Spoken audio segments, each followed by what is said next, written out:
हरे कृष्णा। स्कंद 7 अध्याय 3 Srimad Bhagavatam. Hiranyakashipu plan to become immortal. इस अध्याय के अंदर हम देखते कि हिरण्यकशिपु कड़ी तपस्या करता है और उसके पीछे उसका उद्देश्य होता है कि वो अमर बनना चाहता है। इतनी कड़ी तपस्या करता है कि एक स्टेज आता है जहाँ उसके सर में से अग्नि प्रज्वलित होने लगती है और उससे इवन देवता लोग डिस्टर्ब होने लगते हैं। तो सभी देवता लोग ब्रह्मा जी के पास जाते हैं और ब्रह्मा जी को हिरण्यकशिपु का प्लान बताते हैं कि वो अमर होना चाहता है। तो ब्रह्मा जी वहाँ जिस जगह पे हिरण्यकशिपु तपस्या कर रहा होता है उस स्थान पर जाते हैं और वहाँ पे उनके साथ भृगु मुनि भी होते हैं, दक्ष प्रजापति भी होते हैं और कमंडलू से उसके ऊपर पानी छिड़कते हैं।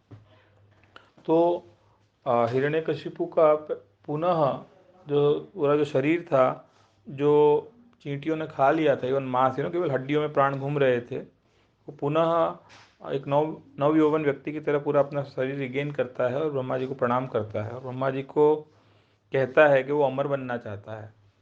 ब्रह्मा जी कहते हैं कि अमर तो मैं भी नहीं हूँ, तो मैं आपको ये वरदान कैसे दे सकता हूँ। तो हिरण्यकशिपु क्योंकि एक असुर था, तो आसुरिक बुद्धि के तहत उसने एक ऐसा वरदान मांगा ब्रह्मा जी से कि मैं ना दिन में मरूँ, ना रात में मरूँ, ना अस्त्र से मरूँ, ना शस्त्र से मरूँ, ना भूमि में मरूँ, ना आकाश में मरूँ, ना घर में मरूँ, ना बाहर मरूँ। बहुत सारे परम्यूटेशंस और कॉम्बिनेशंस के उसने वरदान मांगे। और जब ब्रह्मा जी ने कहा तथास्तु, तो उसने सोचा कि अब मैं अमर हो चुका हूँ, मैंने ब्रह्मा जी को भी चीट कर लिया।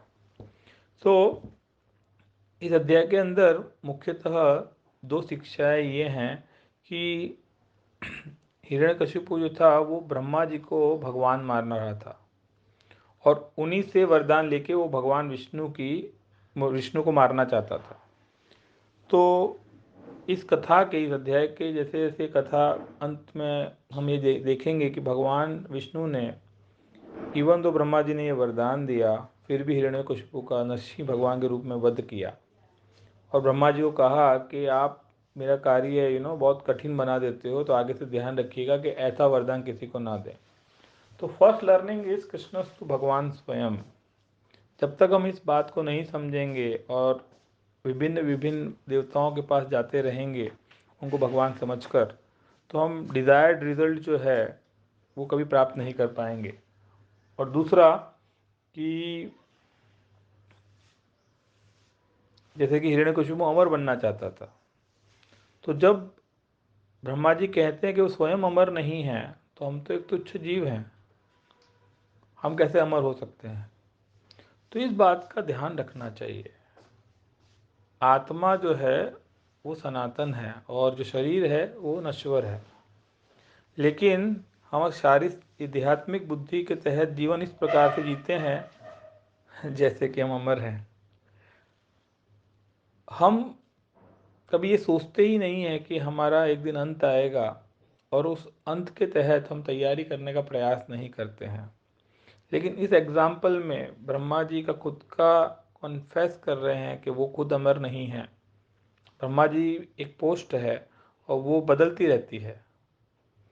हिरण्यकशिपु इतना भारी वरदान होने पर भी उसकी मृत्यु हुई।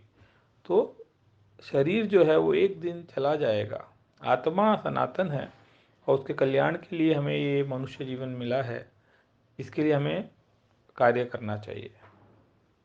हरे कृष्णा।